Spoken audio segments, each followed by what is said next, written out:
to possibly not be legal or legal, so that the federal government, if I understand your intent, because my scenario was to show that there are situations where due process is not followed, and U.S. citizens are being detained by ICE. That is a fact, and that the First Amendment right and Second Amendment rights, such as the right to carry, etc., has been violated. I believe that her first statement when she got here was, "Let's be Socratic." Are you so That's stupid? what she said. Trying She to did do say that. She did say that. She did say You don't know what that means. But it means that she's yeah, but she doesn't want to have a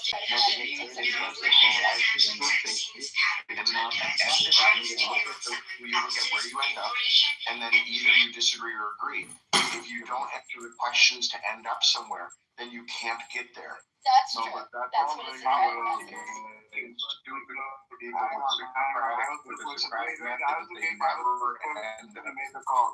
Okay, shut up. Look, I was the one who made the call. I understood. And be clear on the specifics of the encounter and the event, not in the abstract. So when you can break it down to the specifics, you can then see whether there was a denial of a due process or a right. But you have to define the case study. You have to. Yes, but there's so many. But you weren't doing that. You were talking in the abstract. Yeah, but I think here I'm looking at a lot of the cases where I do feel in this current administration. Look. Now we know what conclusion Revela is drawing. Right now, specifics do you think might be relevant here, Abby? What I think would be relevant is the behavior of the victim in those scenarios, whether the victim was in their law right protesting, they were protesting either at a permanent protest, or it fell within time, place, and matter. If the victim, whoever was ultimately harmed, did anything that caused a provocation, and if the line that then in the mind of the officer, there was a threat. And you just have to go through who did what, who said what, when did they do it, what time of day did they do it, how did they do it. Those are all questions. When you have someone make a blanket statement, someone's denied their due process, I will never just accept a statement like that. I want to know. I got to break a fact pattern down. I'm sorry, that's how I... And by the way, that's how you should all think when you hear these things. You should break it down. Look, okay, Brian, you've heard like the criteria that Abby was using. Right? Do you think you could point to like specific cases where you think a reasonable person or maybe understanding of the law? Yeah, my understanding of law, and we'll go back to the Alex case. Yeah, I'll go back to the Alex case because I mean, my concern largely, and Abby, I love your insight on what the officers were perceiving, but from your fact pattern, it appears that when you look at it to Alex and those who were around, he did not approach with force, and again, that is yet to be determined because according to his attorneys and other people's attorneys, there was no force involved. He was holding a camera, so a recording, according to the Eighth Circuit Court of Appeals, right? You can record. You have the right to record a police or federal agents, ICE and CBP, in public places, as long as you're not physically interfering with their work, right? Okay, so quick question for you. Just looking at this, was there any interaction between the officers prior to that time when he approached them out the street? Not physically interfering with their work like that. Yes, there actually was. You can see the video. Another video shows him being pushed onto the sidewalk and told basically to stay out of the street. Now, he has no legal authority to direct traffic or anything. He has no authority to intervene and come within close proximity of these people carrying out their duties. And so therefore, that is a breach of their security. Now, I'll ask you this. Whose obligation is it to keep every citizen, federal law enforcement, and the people protesting safe? Whose job is that? That would be the Minneapolis Police Department. They were on site. Okay, so they failed their obligation there. So they should have been There's held. 9 days in a year. All right, Yeah, hold on. pull it all for you from your little grade. So here's the deal.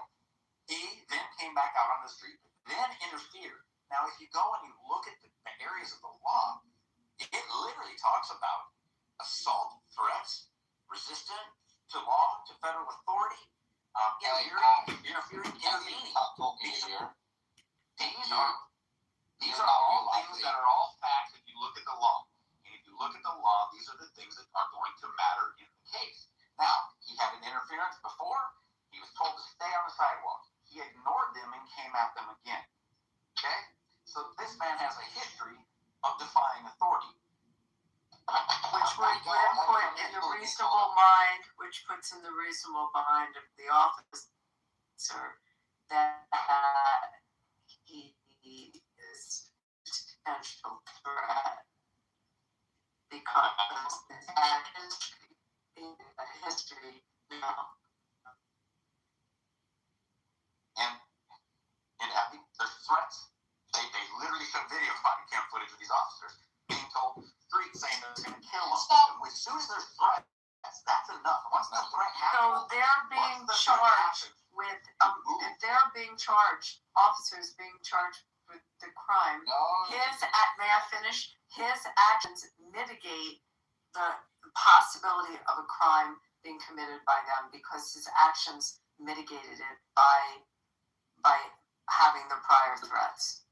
There you go. well, but there is excessive force, which is the Fourth Amendment violation. How do you determine excessive force? Because when you look at it, they forced him to the ground, and again, they claim he killing self-defense. Other people, They should have forced him to the ground, and when they shoot, they should shoot as many fucking times as they have to kill the person. Okay, That's But what what they're it supposed shows to do, and that's what the again, Supreme excessive Court force, has said. because even though he had a gun, It's there was fucking no times, but reasonable. it's said it though. Yeah, but I think there was no perception because he had both of his hands were occupied. So he had the phone in his hands. If you looked at the video, right? He was unarmed, even though he had the gun in the back of his back area. There was no. So he reason was for not threat. unarmed. There was no And did reasonable they know threat. if there was He a was gun being in his pepper sock? sprayed. He was being pepper sprayed, tackled, and he was pinned to the ground at the time he was shot multiple times. Resisting. He was on his knees. He was on his knees, and we don't know if there was a gun in his ankle, a gun strapped around anywhere else. Okay, so has anybody in here, and I'm guessing you probably haven't, Bree, but if you've wrestled, I mean, we can say get in a fight, wrestled, been in a fight, been in a situation where you're in close quarters with somebody. Are you privy to seeing what happened to his hip? Are you privy to seeing the gun on his hip? Because most of the officers didn't see the gun. Why? There were several officers. There was an officer that took it. I let you go. Okay. Please let me finish. Okay. So, do you know what their standards are for what they're allowed to do? How many people can be on per limb? When they're on that limb, are they privy to see what's on his ankle? Are they privy to see what's on his hip? No. If I'm on his left side and I've got a hold of his leg and I'm trying to get this guy on the ground and I can't get him on the ground, four of us can't get this guy on the ground and spread him out, even on an icy road, right? What I'm looking at as an officer is I see him, I'm on the left side. I am protected from the right side. I can't see that. What you watch, we're watching it from a spectator's position. And what you need to do is a reasonable position of the officer. Okay? Now, I'm on the left side, right? All of a sudden, I hear gun, and it is a split second later. The gun misfires. What he hears, I'm on the left side. I hear gun. I know all of us have a gun, so we're not going to yell, we have a gun. When we hear gun, we're thinking guy on the ground has a gun. I hear gun, I'm on the left side, I hear a discharge of that firearm. You're going to tell me that a judge is going to be like, no, you should have waited to see if that was a gun in his hand, because if you look, he did reach back to the right side. He didn't grab it, it was gone.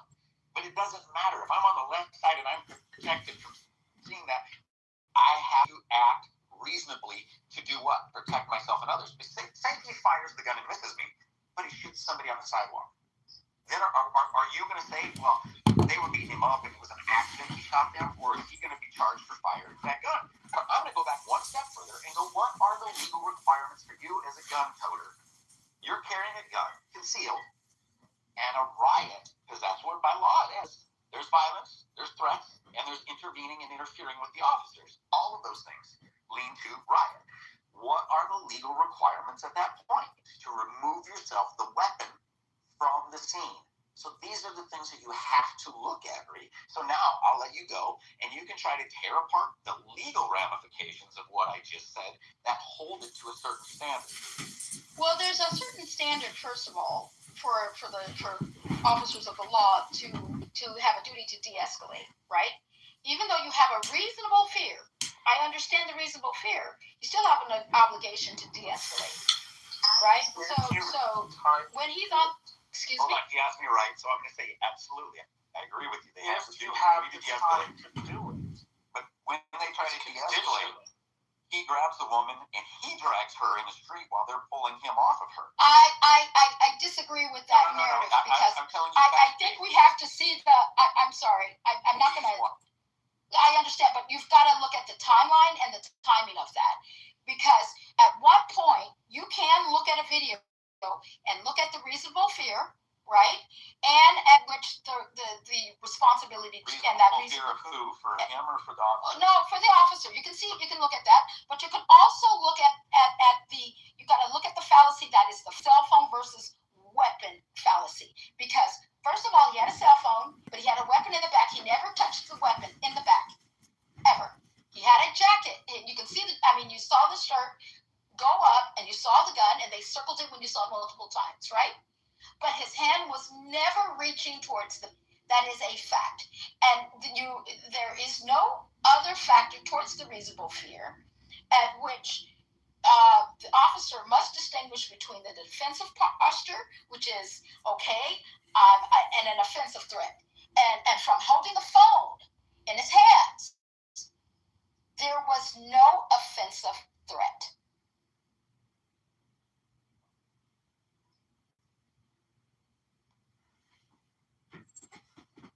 Where he kicked the police car and they detained him.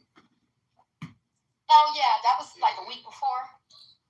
Ice, you left out something about the facts of the case. The CPD was brought in to do crowd control because ICE was in the donut shop trying to apprehend somebody, and the protesters were blocking ICE from leaving the donut shop. That's what spawned this whole thing, and we don't know what happened prior to the video.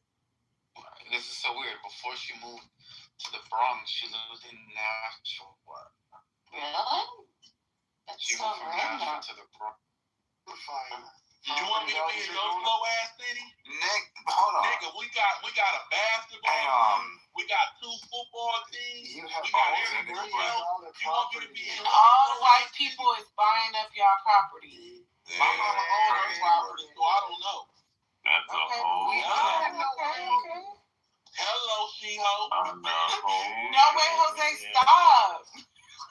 You need to stop playing with me. I'm not even playing with you. You start calling me names Nah, you first. start defending that petty level.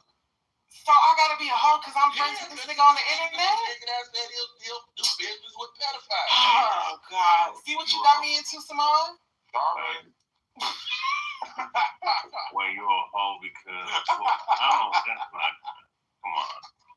I'm about that far, man.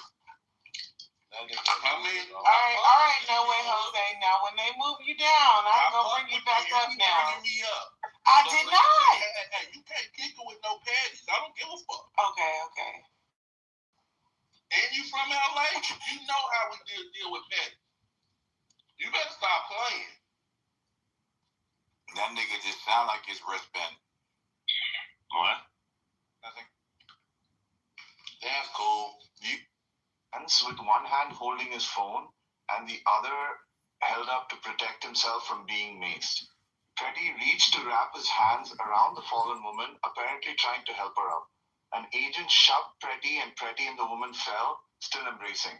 According to the New York Times, Freddie then tried to pull away and made no threatening movements towards the agents, who pulled him backward and forced him to the ground.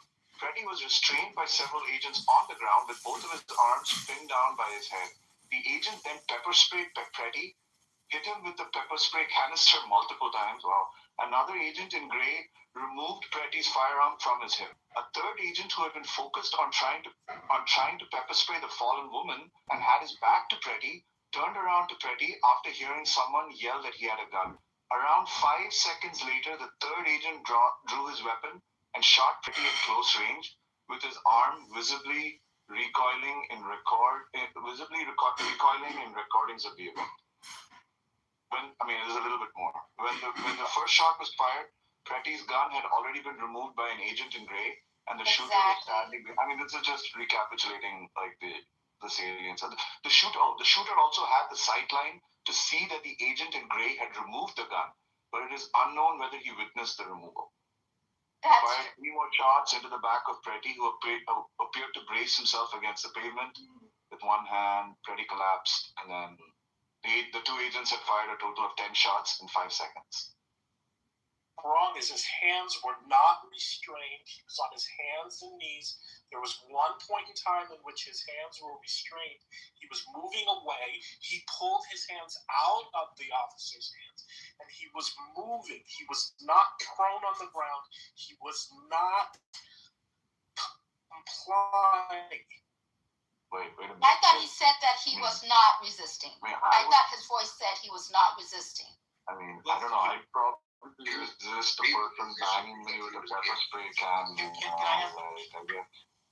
Prone on the ground with your hands and legs spread. That is not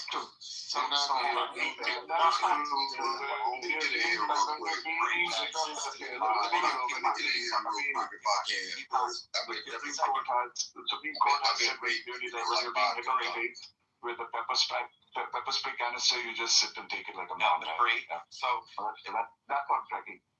if you or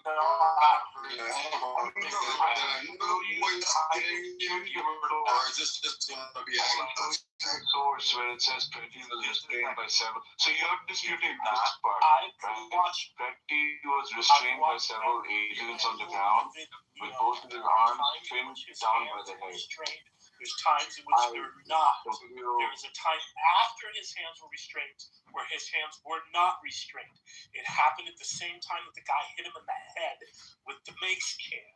He was not complying. He was resisting arrest in every video. You're making 2 different claims here. One is that there was some point in time at which his hands weren't restrained. I'm not sure what the relevance of that is exactly. And the second is that, he was resisting arrest. What do you mean he was resisting arrest? He's down on the ground, right? He's gotten pepper sprayed. He's getting hit on the head with, have you ever seen a high-speed pursuit? What do they tell them to do? At the end of a high-speed pursuit, they get you prone on the ground. You're flat on your stomach. Your arms and legs are spread in what they call the prone position. He was on his hands and knees. I'm not contradicting myself. You're not answering the question though. See exactly what I'm saying, which is at one point in time, his hands were restrained by 2 of that. His hands were not restrained, and he was moving around. He was not pinned. He was not prone. He was resisting. He was moving.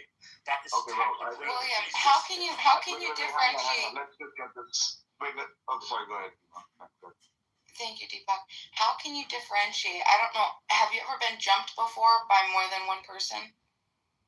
When you're being jumped, right?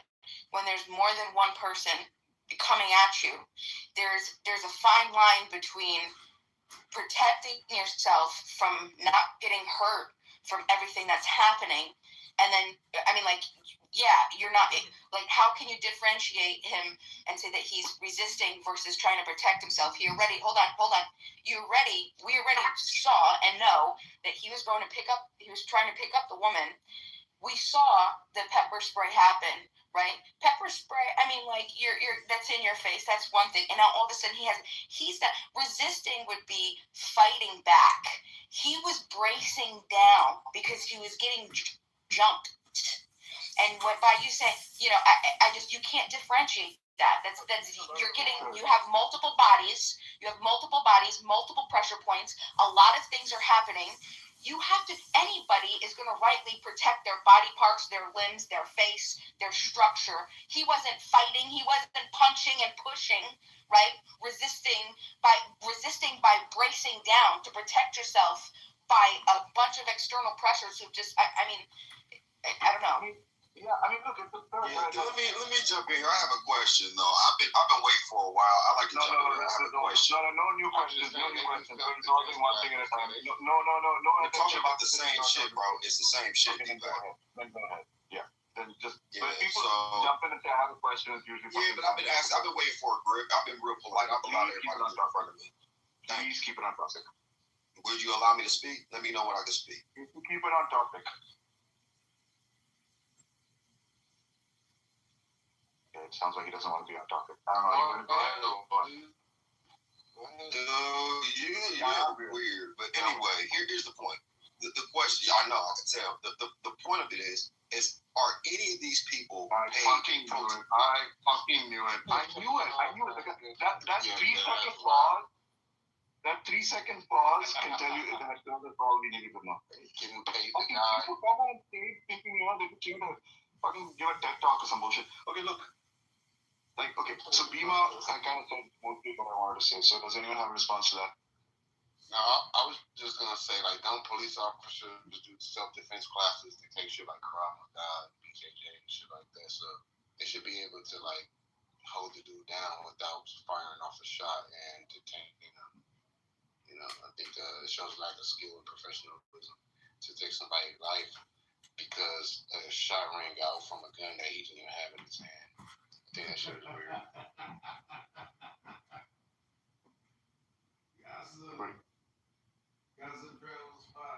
I mean, Bhima's point is simply that there's a difference between resisting arrest and protecting your body parts when you're being smashed in the face with a pepper spray canister.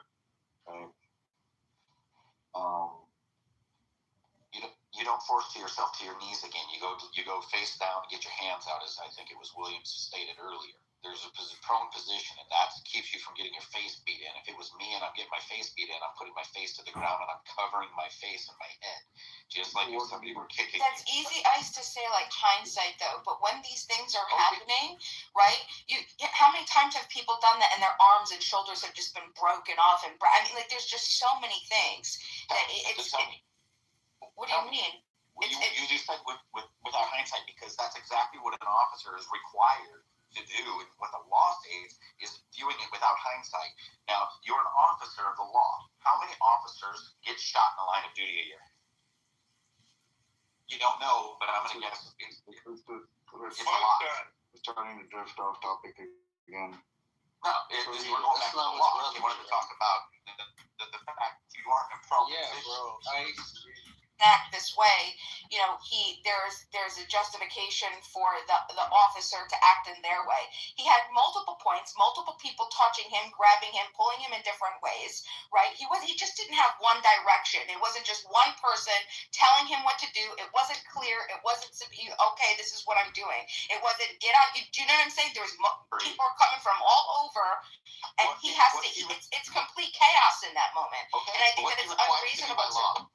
What's he required to do by law? What is he required? It's not about what he's required to do by law. It's about what actually happens. When you're being jumped, all right, go ahead. Do you know what the judge tells the jury before the case even starts? He explains the laws and how they are to view them and interpret the law. That's what the judge does. And so, why is that? Because they have to understand what is expected by the officers and what is expected by the person being apprehended. When you start to resist arrest, the laws start to change. I beg you to please go read the laws. Don't interpret the laws, just read them. You can have all the laws of the book. Sorry, we have to make sure that we're going to oh my God. Look at other cases where cops got shot. Type of shit was that? Okay, that's great, CM. But look, if we're gonna the point at issue is whether whatever was happening there counts as resisting arrest, right? And I still don't see it. I mean, you're saying that there's a very specific position you have to go into when it's like in kindergarten when they say crisscross applesauce. right? You cross your legs or you get sent to the principal's office. Like, no, I don't think that's. I suspect that's not quite how the law is supposed to be interpreted, right?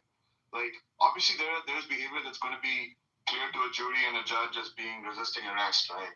And then there's another set of behaviors that like won't be, right? And from what I read in this description, it doesn't sound like he's resisting arrest, right? So he's down on the ground. He's protecting his body parts from like, getting smashed in with a pepper spray canister, right? At some point, his hands were pinned behind his waist, right? Now this other guy is disputing. He's saying he saw the video and he's saying that's not true. I mean, okay, it's his word against the New York Times, I guess, who's done a freeze frame of the whole video. But okay, whatever. Look at my picture, and that's one of the freeze frames that they've done. They've shown this picture all over. You can see this is the point they started shooting, and you can see his right hand is free and up off the ground. It's reaching outward towards the right side. On the left side, you cannot see. I don't know what I'm looking at. I'm sorry, but one frame is hard to like. What am I supposed to be looking at? What do you see in that picture? You see his backside with his right hand completely free. Nobody's on it. Look, I have no idea what I'm looking at. The problem is I've barely seen the original video in the first place. Evidence, bro? Are you serious? That's a freeze frame that everybody. It's not just a wind sticking out of like a blue tax people. No idea what this is. There's one person that in that You can't see. It looks like two people, to be honest. It's two people on the right and left, and then Alex Brady in the middle. Alex Brady is on his knees in the middle, yes, and he's his right arm reached back. You can see the other officers standing up and they're starting to shoot. That's the point at which the gunshot started. They froze it there. To give context, do you all understand how hard it is to get shot by the police coming from someone who's had a gun on a police officer? This is not police, which is like. Yeah, but this is not police though. This is ICE. You haven't had the kind of thing. ICE is federal officers. Yeah, but that is not relevant though. I'm pointing out why it's relevant. Right? Yes, but they may not have the training as the military, as the Minnesota police would. Not that the police have like, amazing amounts of training out there in the country. So, okay, even if we're going off the context of so you want to play semantics, federal versus local police? No, I don't. No, I want to play the game on categories of people matter, right? ICE is not like the military is not the police for good reason, right? We don't send the freaking Marines in whenever someone's house gets robbed.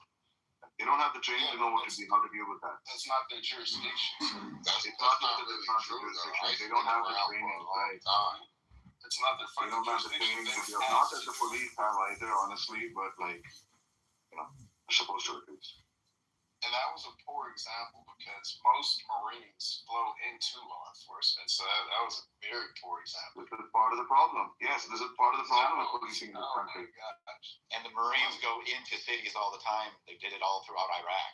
I mean, they do get their in the war zone, yes. Yes, in war zones. So Deepak, let me ask you something, sir. Do you appreciate the quality of life America gives you? Yes. Right. That's based off of law. That quality is preserved by law, right? Yes. Very much. This is why I'm very much in favor of a rule of law and not in favor of paramilitary forces under the control of the federal government.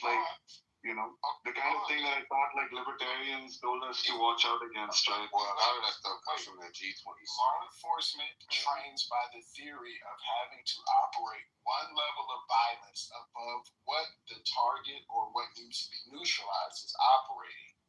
What the fuck kind of principle is that? Where is that? That's called how you maintain. But that might be your fantasy version. Understand the reality. Look, that might be your fantasy version of GTA law enforcement bullshit. That's not how law enforcement is usually been using in civilized Western countries. Firearm on his persons and refusing to comply. Dude, it's more than just law and order. Look, that might be your grassroots fantasy. Right? It's beyond idiotic to employ that kind of behavior as a concealed firearm. Yes, you are. Yeah. And you talk about appreciating the rule of law in which this country was founded, right?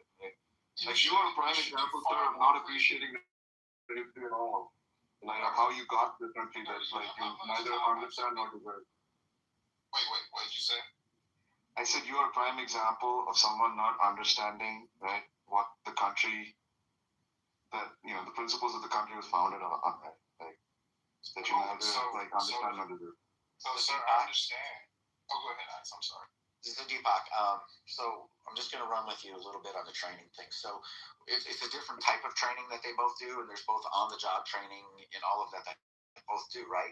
So knowing that the Minneapolis PD is better trained to keep the public safe in those situations when ICE is trained for deportation actions, where does the obligation lie for the security of the people on the streets? And that means whether it's federal agents, it doesn't matter, anybody on the streets of Minneapolis, where does the obligation lie for safety? What specific, like you're saying who's responsible? Where does the obligation for safety for the people on the streets, every single person on the streets and on the sidewalks, who holds the obligation for their safety? This brings me to confliction, okay, because I don't think that we need to ask permission to protest, right? I don't think any power that is corrupt is going to give you an opportunity, give you the blueprint on how to take it down, okay? But with that being said, I do know that is why we largely put in permits to protest, because it's for the cops to come out and your local police to protect you, protect the citizens, protect everybody else. And I feel that that's ultimately right. And I think ultimately that's what failed here. We can, I'm upset about Alex Preddy. I'm upset about Renee Good. I think this is really new territory that we're what is it called, traversing right now, right? And so I think ultimately it's really about where do we want to go as a people? Like, we're America, okay? We're supposed to be the best country in the world, okay? We have morals. We don't need to be, that didn't need to happen. And there's better ways for us to do everything, but also not to just say, hey, don't protest. So listen, no, that's good. It's good. And I get frustrated by everybody that is particularly the right. And excuse me, this is very frustrating as somebody who is, built up and, I based my career. I was all right. I was Republican. 10 years ago, the Republicans weren't talking this. Republicans, we were hanging out, bringing weapons, fully, freaking max to the teeth, loaded to protest. This was a part. Constitution, right? This is what we were meant to do. I'm happy that our American public is showing out, they're protesting, and they're saying, hey, look, because listen, we have a system, but sometimes the course of action, right, of stopping what some people perceive to be harm, and then actually stopping the policy, it's difficult. Right? Why do we protest? Specifically, we have the ICE goes, it's right under the control of the presidency, right? So what are our options? Free speech, assembly, petition the government. So what do? We protest. That's going to influence public opinion. Public opinion is supposed to influence our elections.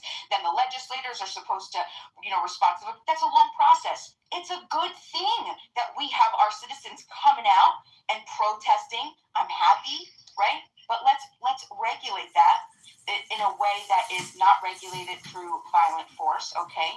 But regulate it through, okay, let's figure out better ways to organize. So it just didn't need to happen. Whether it's we put it on our the local jurisdiction, the mayors, the governors, that they should have been out there. They should. Even your county executive. My county executive goes to every single. Any little thing that's popped up, that's all he does all day. He's been to every single protest. It doesn't matter how big or small. He shows up. He makes sure everybody's protected. That stuff should have had. There should have been something else there, right? And so exactly my point. And what we had is we had a governor and a mayor just really being, let's just call it anti this administration, so they didn't want to cooperate. Now, certain counties in Minnesota do cooperate and have said they work great, and actually they've said they've gotten a little bitter because they want to take credit. ICE wants to take credit for it, but a lot of very violent people were handed over to them. Those counties, the sheriff said, no, we'll cooperate. Minneapolis was different, right? That was sanctuary city. So we had that issue. Now, what happens is I throw this out there. There's a history in Minnesota, and we all know it. They burned a police precinct down. They've looted. They've literally set buildings on fire. They have burnt cars. They pulled people from cars. They've literally destroyed a federal vehicle, stole classified documents, stole weapons from a federal vehicle. We've watched all this happen just recently. And that's the difference. You just said it. The right protested, but they were peaceful and they had guns. They were loaded to the gills with guns. Hold on. They were loaded to the gills with guns, and nothing happened. So this is my point. Hold on. I'm just about done. My point is, there's a very difference, and the problem is the officials in every city and state should be very aware of the reality of what's going on. It was all over before these shootings happened. It was all over with these guys being pelted with ice balls, snowballs. They get them, pour water on them, throwing things at them, pouring things on them, screaming at them, telling them they're going to kill them, telling them they were, going to beat their ass. All these things were going on for days. It was all over the news, social media, and yet they didn't do anything. But what they did is they came out and said, well, our police officers are more worried about preventing important things like murder. Well, 2 people died, and stores got beat to hell because ICE officers were inside. One, they thought, ICE officers are in this hotel, and they beat the shit out of the hotel. Now, these are the things that if you had the police in the street, you start detaining people. Shortly after that, there was some place that they showed, like 750 people got detained. The cops said, there's enough of this. And guess what happened? Everything de-escalated. Okay, that's what we have to do. But we also have to admit we've got politicians who say things in office. Now, I'm going to use a standard that was set. You can look it up, fact check me, but Trump said peacefully and patriotically walked out of the Capitol. Now, some of those people became assholes. Some broke windows. Some did stupid shit. We're not going to disagree there. But they wanted to impeach him over that. They wanted to have all sorts of problems. But we literally had people on the other side saying, don't stop fighting. Take to the streets. There should be blood in the streets. We'll bury them under the Capitol. We will do this. Kick them, chase them out of restaurants. All of these things. In all of the sudden, you have to ask, hold on, 2 more seconds. 5 more seconds. You just have to ask yourself. Why are you talking about January 6th right now, man? There was a parallel. Is what I'm saying. let's get on the mic, buddy.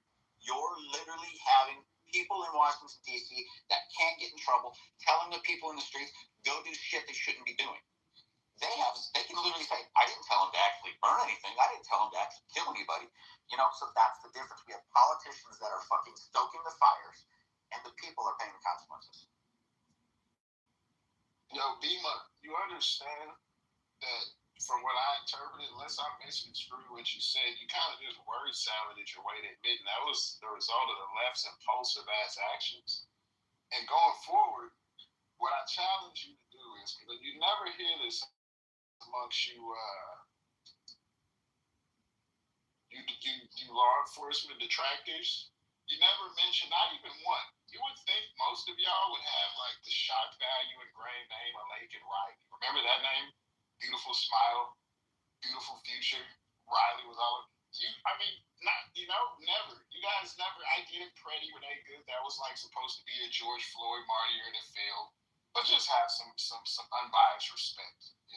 Mention some of the other people who were like good, contributing members of society and not purposeful agitators in a fucking person. Yeah, I don't think that's why. I don't think that's fair at all. I think that's fair. I don't think that you're being, take it for what it's worth, but I don't think that's, I can't even deem you to be credible, right? Because what you're telling me is that, one, you know that these people have only gotten a paycheck and that they cared zero about what was actually happening. You were able to be in their brain. You have all these magical powers. Hold on. One second. So you have all these magical special powers that nobody else does, where you could be in the mind of these individuals, and you're able to mind read because you're so special about what their intent was and what they were trying to do. That's dishonest. There have been many people. Hold on, wait a second. And especially in a sanctuary state. Guess what, sir? I'm in a sanctuary state. Do you know we have all of our Republicans right now? Hold on. Wait, hold on. Hold on. Well, sure. Well, because I'm not a bootlicking statist, okay? Right. Well, listen. Well, that might not be the. that argument for myself. But okay, yeah, but the point is that don't try to you're gonna discredit yourself by pretending to mind read and say that they're absolutely, because it's because it's not a logical argument to claim that they're just sitting there, and then you use these words, right, these dishonest words to say and to say an adjective. Well, I'll explain. You use the word agitator. You know that's a specific word, that's a specific adjective that's being specifically used from one side, and you're talking about being objective. No, sir, no, it's true. Because listen, okay, well, you keep listen. I listened to you. I didn't interrupt you, and I can't fight. I can't fight over you. So go ahead and speak. Go ahead and speak and get whatever you have to out, and then I hope that you can give me time to respond. Go ahead. We appreciate you being a good orator, all right? But stop. It's not even a fucking retort. Focus on the argument, sir. Focus on the argument. Dude, all you're telling me is you don't like what I'm saying, so stop. And you're interrupting, so clearly you're uncomfortable. If you can't be civil interlocutor, then step out, sir. Go ahead. So that's my point. To claim that you have special powers of what their intent was or what they were doing. There are plenty of people that are very passionate about this, that have been passionate about this for the past 20 years. This isn't something that's new.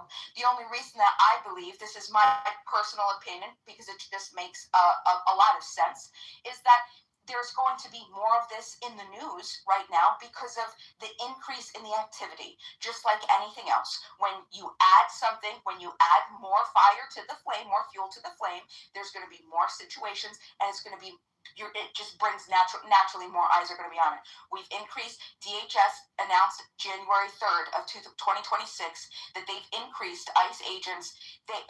We have the most manpower ever in the history, 120% increase. We went from 5,000 to 7,000 agents the year prior to 25,000 agents.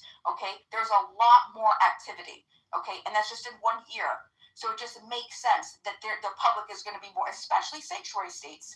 And when you have a sanctuary state, what is the sanctuary state? This is federal state power. This is the territory that I'm talking about.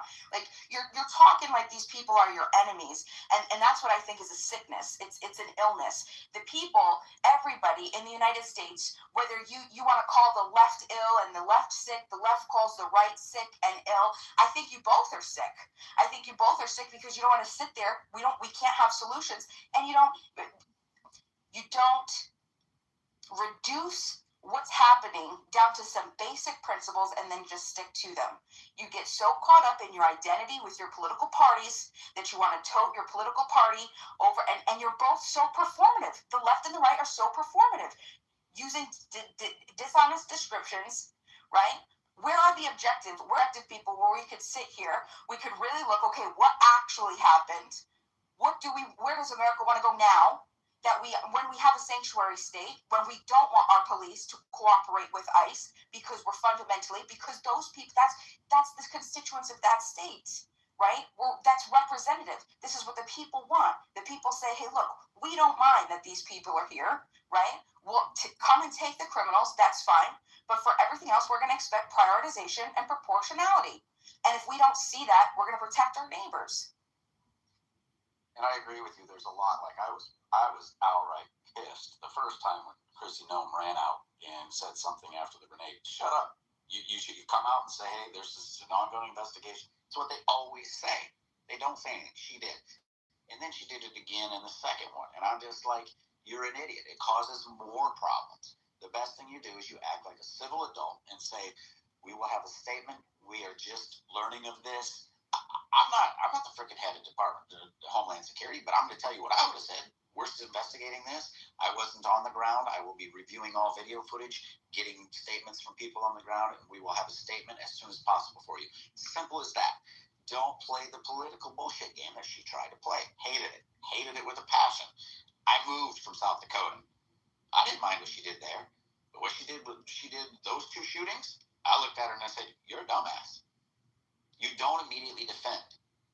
You literally have to be, hey, no colored glasses, no blindfolds. Let's watch and let's see what happens. That's the way that both of those situations should have been handled from her. They failed miserably. both sides, as you say, play it, and right now it's more divisive than it's ever been. Joe Manchin has talked about this. Bill Maher has talked about this. There's a reason him, Andrew Yang, and others who've ran as Democrats for president have said that they've drifted from that side. We've also watched some people on the right become pain in the asses on their side. And what we need is to have more common ground. Look at John Fetterman. This man is putting a freaking target on his back. Why? Because he says it. It's country over party. This is nonsense to call each other Nazis and all this fascists and everything else. We got one guy that's standing up loud and proud saying, that's enough. And you know what? Maybe he should run because you know what? He'll get independent votes. He'll get Democrat votes. He might even get some Republican votes because everybody's sick of the division. Both sides are. I think everybody can admit that. I appreciate that gynocentric viewpoint. You know, it's very typical. Very typical. Because that was a very performative, as you said, performative display of just that.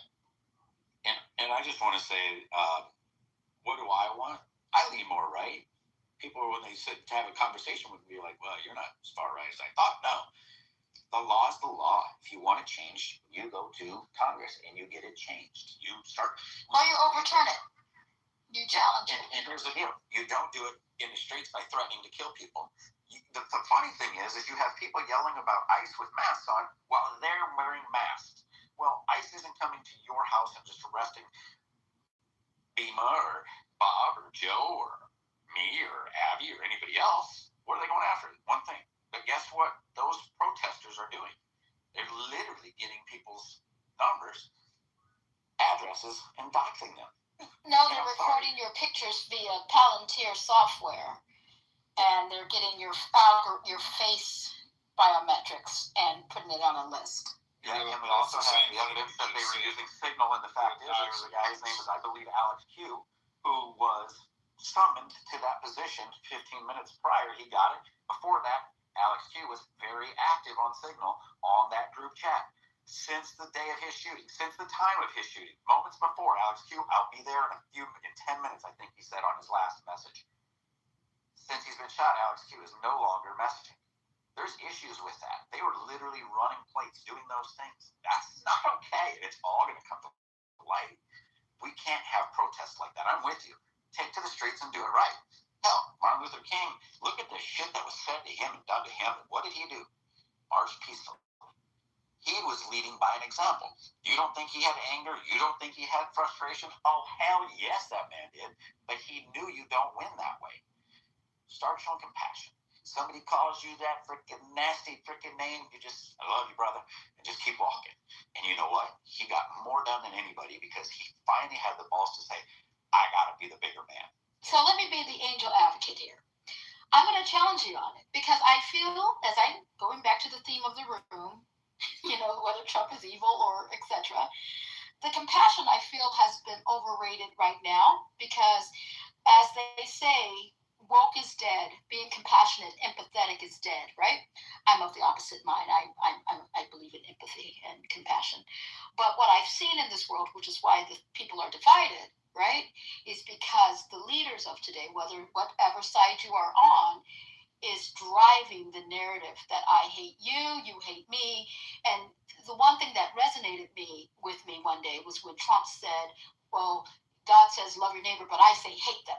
He said something, I'm paraphrasing, but that's what he said. And if you're getting that from the top down, you're only going to spread the sickness. That's just my opinion. Yeah, like Obama encouraged guys to fucking marry each other. Hey, I'm not in their life. What I am is I've got 3 children that I need to raise in this country, right? And I need them to understand what compassion is. Because what I do believe, and this is just from my spiritual belief, is that it says, and this comes from me, saying we have to love one another. And by love is the greatest power to produce change. Whether, because if we're both in a boat that is about to sink, we all go down together or we figure a way to fix it.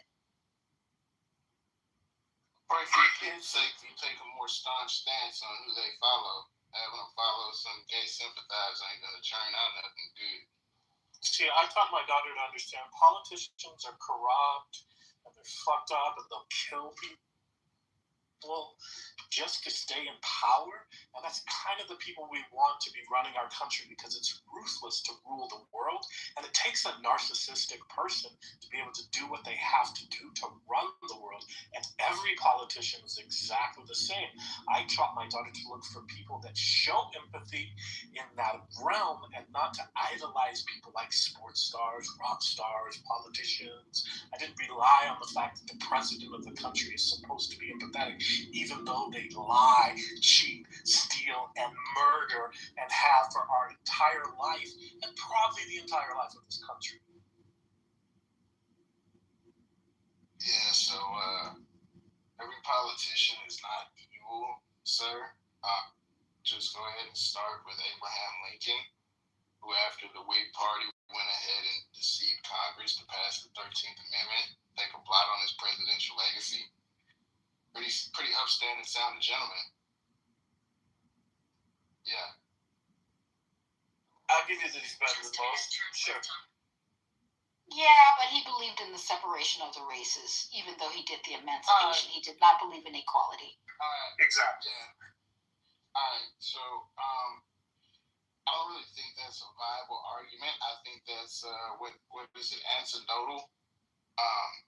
Given what his presidential legacy reflects, you, ma'am, would be discredited. No, I'm not discredited. He did say it in writings, what he felt about Negroes, as he would say in parentheses at that time, right? Ma'am. No, I'm not. I'm a reader. She's absolutely right. He did say she is absolutely right on ma'am. He's not wrong. So, Jesus Christ. See, some of y'all can't be written in the book of life. But anyway, so at that period of time, what's considered a cultural norm that's not taboo. We're not talking about something that was anywhere near present tense societal measure of what it would be now seen as. That was the fucking cultural norm. Jesus Christ, he blotted his presidential legacy to free what were still considered 3/5 of fucking humans. I don't give a fuck what he wrote. His actions have the merit. And personally, if you look at the history and the numbers of slavery, the foundation of blacks, most of us are very convoluted, claiming African shit that does not pertain to us at fucking all. The Bible reiterates this. The numbers, our numbers that were affected, are extremely low. Extremely much lower than what they've been taught to you and personified as in fucking school.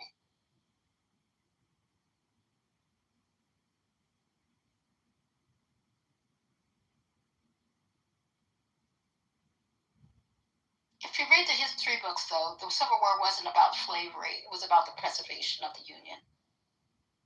Well, my point was that all politicians ain't evil. And this nation, the liberties we have, we enjoy. The reason why, there's a fuck ton of us from all different walks of life that all want to be here and are grateful to be here is because of those men and the ideals that they had. It was also about the expansion of the Union. Those are nuances that are, attached to this great vision. Just don't be so content with it. I think that's if I were to give you any constructive criticism, I know you didn't ask for it, and I know you definitely won't likely consider it or care what I have to say.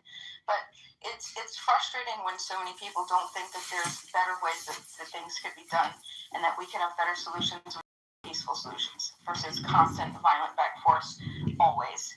If we were, and if you believe in all of the things that you're saying about this nation, you understand that it's been an evolution from the very first document, from the Declaration of Independence. Okay, that was a set of principles that superseded the ideals of the time, the practicality of that time, and abolitionists, women's rights.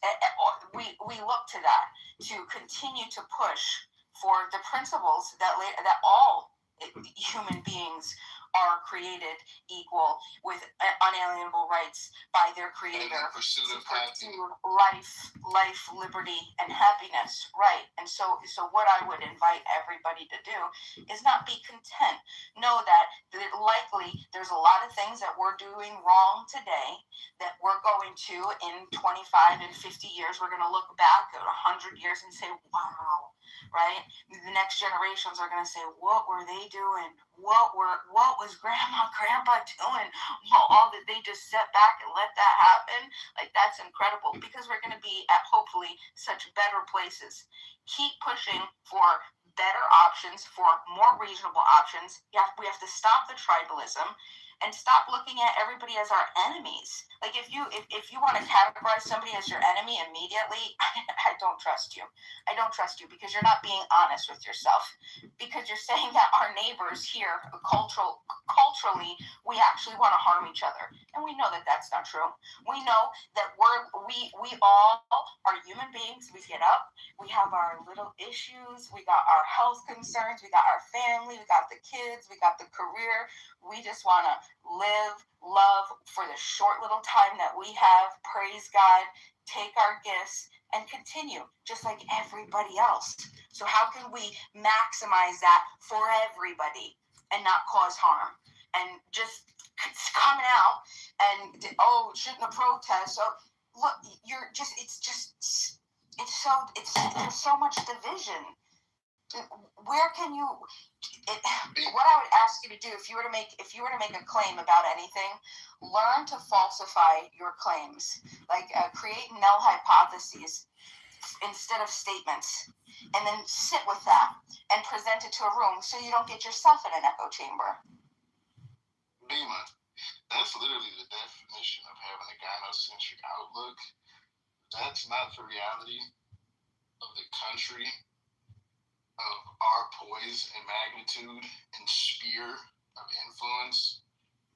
I'm willing to die on this following fucking hill that this is all partially fucking laden in the pure putrid hatred for the reemergence of definitive, lawful, order following, statute imputing, white, Christian, straight, staunch masculinity coming back. The return law and order. I swear to God, this is partially laden in that shit. Years ago, when Colin Powell and Condoleezza Rice were trotting around, y'all didn't have there weren't this many hyper-focused fucking geopolitical overnight wizards. Now everybody's fucking got a fucking digestible take on how the Trump administration is making 45 fucking mistakes from Monday. You know? Fuck that. I'm dying on this hill. I might sound crazy, but fuck that. I don't know why you keep saying gynocentric. Like, you don't think that, like, logic is Everyone deserves a chance. Everyone deserves a chance. That's not reality, man. So hold on. We're not talking about reality. We understand how oppressive and tyrannical and authoritarian people and human beings can be, right? Especially people that even in a conversation and are exposed to the idea and a reflection with a mirror shock. Hey, look, you're being a little, you're contradicting your own statements, okay? Man, you understand in real time there are conglomerates that hate each other's guts, but to oppose us will work together. We're facing almost destabilization of our fucking dollar. Saudi Arabians didn't renew that contract that fucking fuck, his name escapes me. What was his name? It wasn't Carter. That they do their business deals in the dollar, the reserve contract. The petrodollar. There you go. Thank you. They didn't renew that. Like, I mean, you're talking as if we have the luxuries and liberties of, like, the fucking, 80s or 90s, or where maybe the economy was just a little bit more forgiving and things were nicer, so that there weren't certain things looming on the horizon here. Now, I'm not even talking from the perspective of considering Iran imminent, which I don't. I don't think it's imminent. I think it's retarded that we even. No, we're not. There's no way we're going to war. It's too much mutually assured destruction in too many facets. But anyway. But isn't that the point? I'm just going back to what Peter Thiel, who's the money man behind all of these people, and which is why I think this shit is evil, is because Peter Thiel's philosophy, who funded J.D. Vance and one of the biggest donors behind Trump. He has a very different philosophy that he doesn't believe in competition. He believes in power. And power is his ultimate goal because he doesn't believe in sharing. There's a philosophy that he's behind. This is not speculation. You got to read his mimic theory, right? He believes that everybody wants to be great, and he believes that everybody wants to mimic. And you can Google mimic theory by there's a French philosopher that Peter Thiel follows. I think René Girard is his name. But one of the things that he believes is that power is not something that can be shared, but it's by differentiation. And those who have the power make the rules. And that's why the billionaire class, or you can call it the Epstein class, whatever you want to call it, they're the ones that are allowing for the destabilization, because the key piece is the more destable it gets, the more power they're able to grab because they have their assets and their money and different resources than where we have it. That's a good, concise take. I give you that. By the way, I want to apologize. I wasn't trying to overtalk you or interject. I feel like I was kind of overhogging the mic, so I'm going to kind of let someone type it. That was a good take, though, Ms. Vila. Very concisely said, too. I like that.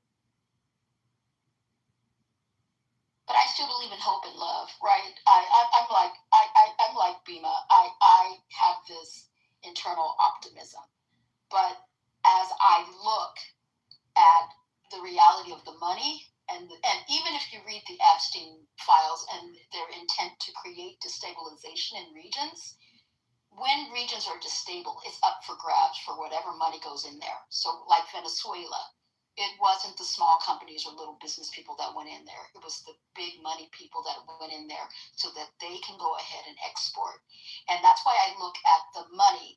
As much as people may advocate for Trump, I'm not against one side or the other. I don't have derangement syndrome. I have a class issue.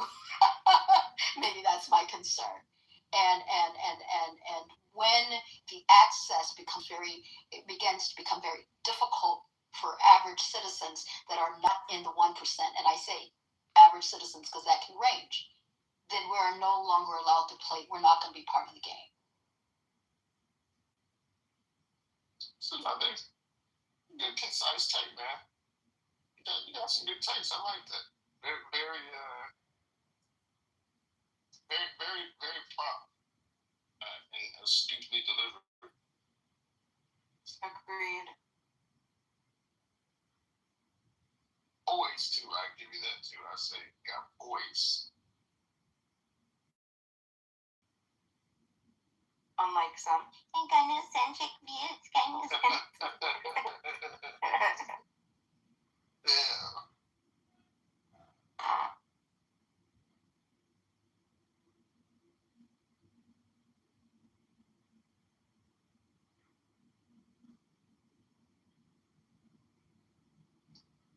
Mike is on you, Ivans.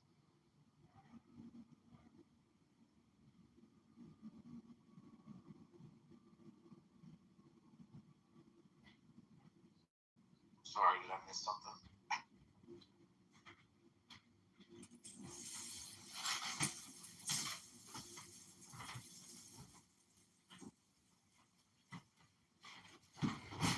We're waiting for your logical mic that you have, Ice. You seem to have a balanced opinion on many things. I didn't hear the very last couple of things you guys were talking about. I was in the chat, so I apologize. I wasn't really focused. So.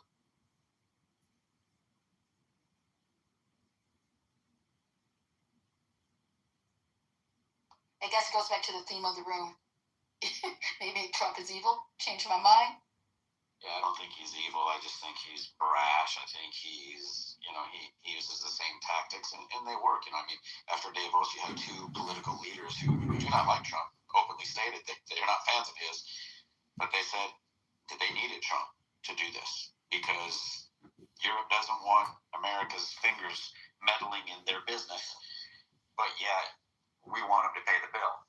And it's time that Europe stands on its own 2 feet. Two separate leaders said that. And I was like, finally, this is all Trump wanted. He wanted them to start, hey, we can't carry the heavy load for everybody for all over the world. And you're like, wait, you guys aren't the world police. You want us to be.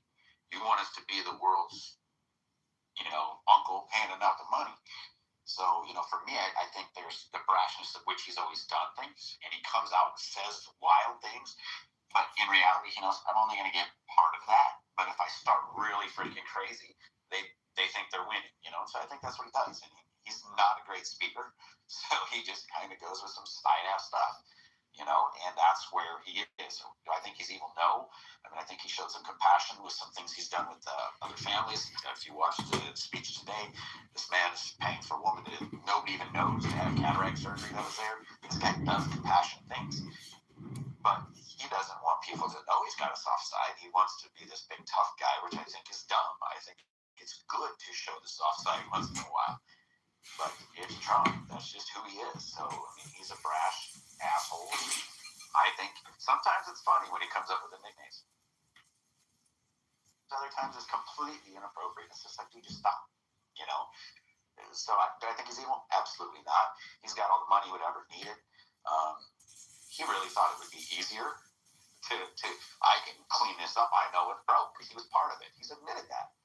Yeah, I know exactly what the loopholes are. We need to close them, That's finally something that was said. Name another politician that has said that, We need that. But the problem is we've talked about this earlier in the room. The corruption is so deep. You have people coming in, and if they're broke, and in a few years, they're worth $8 million. You got one who started a wine company who's only made one bottle of wine that's called Devil's Lies, which you can't even buy, and it's worth $15 million or whatever. It's like, this is what's happening. These guys, yeah. And then the other one was worth $8 million, and they asked her, you were in the negative when you got here. Can you tell us how you're worth $8 million now? And she refused to respond. She just kept walking. And I was just like, and this is on both sides. There's a lot of wealth that's being generated. And I just want to say, Martha Stewart's poor ass, she just got, okay, you could call it insider trading, but somebody says, shit's about to dump. Wouldn't all of us then say, fuck, I gotta save myself? Well, look what the Pelosi's did. Bought a bunch of NVIDIA before they pulled the deal off for the government. Then, after they got a whole shitload of hell about it, they held on to it for a long time. Then all of a sudden, just before they're like, okay, fine, we'll make you happy, they sell theirs. And a few weeks later, NVIDIA tanks. Don't think that they had some inside information because there were some things that happened with the contracts with the government. You don't think they knew. We let politicians get away with it on both sides. And in my opinion, every single person starts gaining net wealth. We need to be looking at, why did you invest? I don't think a single politician should be allowed to invest. Their close immediate family and people in their extended family should not be allowed to be investing in anything that they are voting on or passing legislation on, passing bills that might be giving contracts out. Nope. Because guess what? I'm going to call up my friend Ravella. I don't know how you say her name. I hope I get it right. But hey, here's the deal. I can't do this, but you put in $200,000 in Lockheed Martin, it'll be worth $2 million in 12 months. We can't have that happen. It's time to put our foot down. We need to have laws against that, but the problem is that it's difficult to track. Like, you can't tell who knows what, when, where, why, and how, unless you track every phone call, everything that every person knows. Every person knows. Actually, Shai, that has changed.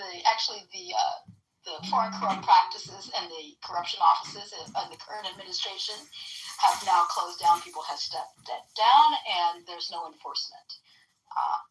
The FCPA or any type of corruption is right now being squashed at DOJ. That is a fact. You can research it. All right, that's fine. But the point is, people act like with all the things that happened under Trump in the past, one year have been happening for the entirety of America.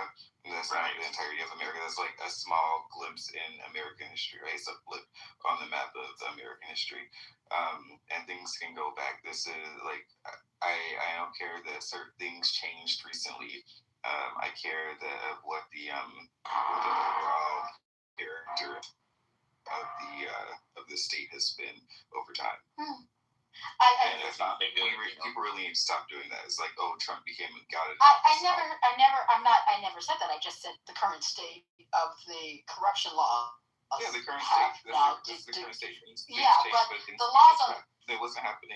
There's always corruption in every system, right? Because systems are systems are made by men, and the issue with is that what people men and not women, of course. Some women make some systems, but also the reality of it is the aspect of the corruption happens through the fact that people look at the system, they try to figure out how to game the system, and they perfect a gaming of the system, which allows them to benefit where other people have not found this gaming of the system. Right. You're interesting. I find it interesting. So I just want to bounce off what he just said. So, and what you just said. So, it's been changed, right? But has anything stopped or was anything prevented before that? No. We know for a fact, if you look in the past 10, if you follow for the last 10, 15 years compared to 20, 25 years ago, and you see this steady climb that's still beating hedge funds. But if you look over the last 10 years, 12 years, holy hell, it's a skyrocket. So what was in place didn't work. And if you don't shut it down, just like the education system, we're spending more money than anybody per child. Why aren't we going to the places that are leading and saying, what are you doing different? Let's do it that way. That's how you make changes. I'm sorry, but the federal government blew up and it wasn't getting better. Things became bogged down. I think it was Mark Cuban who said, I'm paraphrasing here a little bit, but I think he was like, you got $1 coin, and this is Cuban, who's a Democrat. He says, you give the Democrats this $1 coin, tell them they got to sell it for 50 cents. It's going to take them 6 months or whatever he said to get a committee together to figure out how they're going to sell it for 50 cents. He goes, then you give it to Donald Trump and say sell it for $2, and he just sells it, And what he's saying is the system is bogged down. When you get more people in all the time, everything just keeps growing. Government doesn't have to grow. Government doesn't always have to create laws. Government doesn't have to keep the laws on the books. The things that are killing us is all the red tape. They asked every Fortune 500 company that left, why did you leave? Taxes, number one. Number two, regulations. Two things that we keep wanting to force on them. But the beauty of it is they go to a country that has no regulations, no emissions, but we're still going to buy their stuff there. In America, you got to be clean, but we'll buy it if you go over to China and do it. And but people in China, still buying people in China are wearing face masks because of the amount of smoke and pollution that they have in their cities, right? Yeah. You go into like Chicago or a main city, developed city in America, you don't have to wear a face mask to cover your face from all the local pollution. I mean, there was one point you had to, right? In like Los Angeles, or you probably should be in Los Angeles and probably New York and places like that. But because of regulations, people don't have to do that. A lot of it is about also caring about the environment. The government has a stake in the environment and the preservation of the environment. That's why they have certain laws regarding that. As far as school goes, the American child, right? You can go somewhere in Alabama or Oklahoma, and you will see that they have a better or higher standard of living than most people in other countries, most children in other countries, right? Including China, including Russia, including Saudi Arabia, maybe not Saudi Arabia, but they're also working on a different reality. But that's the reality of America. America has a vested interest in maintaining certain standards for certain people for all of its citizens, actually. Well, that was a point, but again, I disagree. I only because I'm looking at the evolution of our. Like you said, I agree. Maybe we'll go back, but full transparency, we are decentralizing, and I'm okay with decentralization. I'm not a federalist in any way, but you're decentralizing the standards of education, and I agree with you, Ice, when you were speaking about Trump coming in and didn't want to foot the bill for the EU. But when you create an environment of animosity and you create an environment of tariffs, because the tariffs in the reality are a taxation against the citizens. It is not paid by the importer. or well, it's paid by the importer, but not this seller in the other country. They are paid by the citizens of this country. And so what happens is that when you begin to blow up the rules-based system that we had, where we all agree, and that's the same standard that we have in the United States. We have a constitution that we agree to go by. We have the checks and balance of the system. When you begin to challenge the checks and balance, whether it's the rule base of internal government or external government, you begin to shake the foundation, and there is no it becomes an us against them type of world. So what happens when we, of course, we're competitive and we were the best in the world, but we're not anymore. Let's just be full transparent. We're not producing the best cars. And the partnerships that are developing based on current paradigms, people are creating relationships and trade relationships that are going to exclude U.S. What happens? You think that we want people to go and do their own thing, but when they don't buy from us, what are you going to do? Threaten them with high tariffs or bonds? They will choose to go to other people. The reality is America's not understanding, and I'm an American and I love my passport, but I'm looking to go everywhere. But I'm seeing the reality as a person who sees this country and love the country, but really concerned about the direction it's going in, whether it's this administration or the ones before.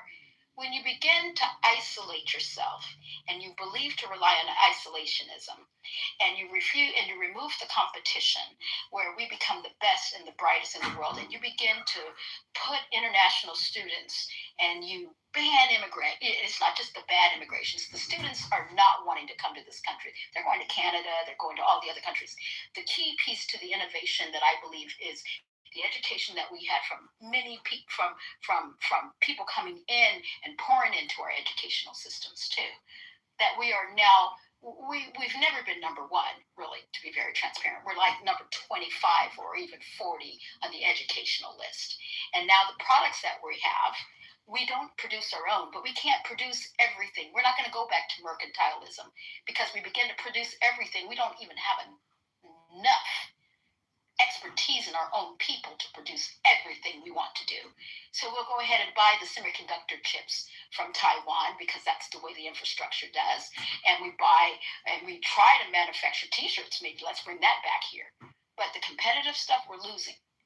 And when we're looking at rare earths being produced, and it's not that China produces it, they just learned how to refine rare earth minerals very good. We haven't decided to invest in that technology here in the United States.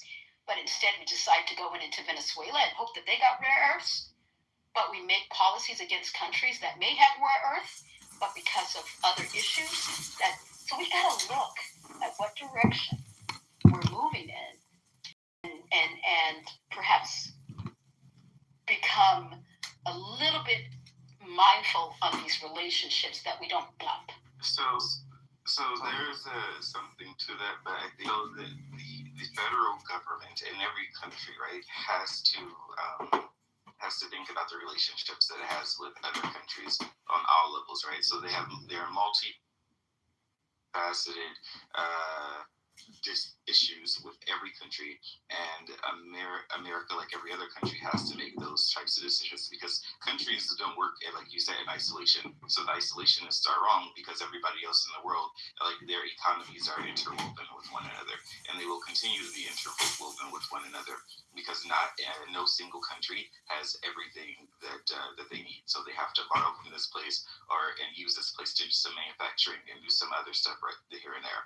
As far as education goes, America's education issue is more so that it's individualistic. And if you look at the education system, is it individualistic? I'm sorry. I don't think we're individualistic. We have a standard. No. The American educational system compared to many other countries is very individualistic. No, we don't have a global standard. That means, but we do. It's not. Excuse me. There is a mandatory K through 12 education, right? Which means you have to educate your child, but you can educate your child at home. You have to make sure that they meet certain criteria as far as reading and writing and arithmetic, those types of things, right? And that's the foundation that's given to you by the by the state to ensure that you are educating your child. That is something that's mandatory. Right. But you have vocational schools, you have various other facets of schools. You have that in other countries too. Very, very seldomly. No, Germany, you have it. You have the Realschule, you have the Hochschule, and then you have the university. You have the same thing in France. You have the traditional Bac, and you have the baccalaureate, you have the Bac. You have different countries. In Japan, you have the same thing. A levels, O levels. It's so different. We're talking about like these top schools or countries of schools, right, that you're talking about, which include Russia and China, which I was speaking about specifically, not Western Europe. No, I said Japan and Singapore. They have O levels, A levels equivalent. So they're just as competitive. The standards about math. Let me just be full. We're very weak and sad at math. We don't even know our geography. I agree with you, and yet people from all of these other high level countries are going to American universities. No, they're not anymore. They're going to Canada. They only have it in the past. They're not coming here anymore. But you're talking about in the past couple of years. I'm just talking about in the past 10 years, 15 years, 20 years. Yeah, but there's a trend to shift. What those people did was they went to America, sent their kids to America, learned how the systems work better, and then imported them into their countries. That's what happened. They learned from what America was doing. They copied it, and actually, in some of those countries, they actually have satellite campuses for the top universities in America, so that they can still teach their kids. But here's the funny part: they weren't American citizens that came here, though. See, if we were so good, we would be producing our own talent to that great level, right? I'm not just and exporting our talent to other countries. So what I'm just saying, hold on. You didn't allow me to finish my point. You just wanted to excuse me. I wanted to finish my point. The fact is, if you ever look at Chinese or Russian education systems, which are the highest in math, я знаю, я говорю по-русски тоже. Yeah, I understand the Russian system very well. Give me a second, Mel. Give me a second to let me finish. That you will see that their schools are hardcore factories, right? Their schools are hardcore factories. A fifth grader is doing high school level math and science in Russia and China that would compared to a fifth grader in America. I mean, it's astronomically different, right? Those levels of math and the amount of homework that they get per night is astronomically different. Kids are going to school from 7 in the morning until 7 at night, and then have 3 to 4 hours of homework at night. They're doing college level homework, and they're being pushed into that direction very early in their lives, and that's across the board. And not everybody can handle it. And until recently, China had a very high level of suicide rate amongst its students. It's changed over the past decade or so, but it was extreme. China and India actually are the top for at sending students out. They all come to America. There was over 600,000 of them. I think they sent one year, just to give you an idea. So America's schools are still highly considered at the tops. I mean, when they send over, I think 1 million, I think it is, globally, but America is the number one source for those. Those kids still come here and excel. There's a reason. There's the way that they've been raised to understand the education system, to respect the education system, to respect the education itself. Number one. Number two, to say that we're not a manufacturing superpower, you have to explain to me then how. I never said we're not a manufacturing. Right. Well, you said we can't be. No, we're not producing like we used to. Well, be very transparent. Our cars. Hold on. When we talk about cars, this is where I'm going. You would have to explain to me how Germany, considered one of the best car makers in the world, has got Mercedes and BMW here. And actually, if you want to know the truth, BMW America is by far the largest manufacturing facility in the world. You know why? Because we have. Hold on. But it's because of imports, though. I'm in import and export. Yeah, it's because of the imports. We export everything that's produced here. You know what?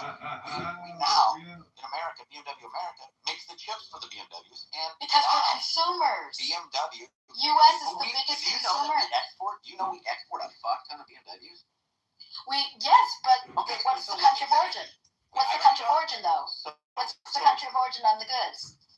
Because it's not all U.S. Because what you have to understand is we do a lot of the assembly. We manufacture. We're not doing all the finished parts here.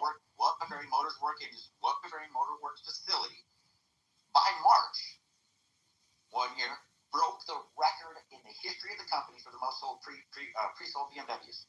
That's an exception, though. No, it's not an exception. It's been happening every year since. Okay, so Sure, what I'm saying, the BMW line of importing. I let you roll.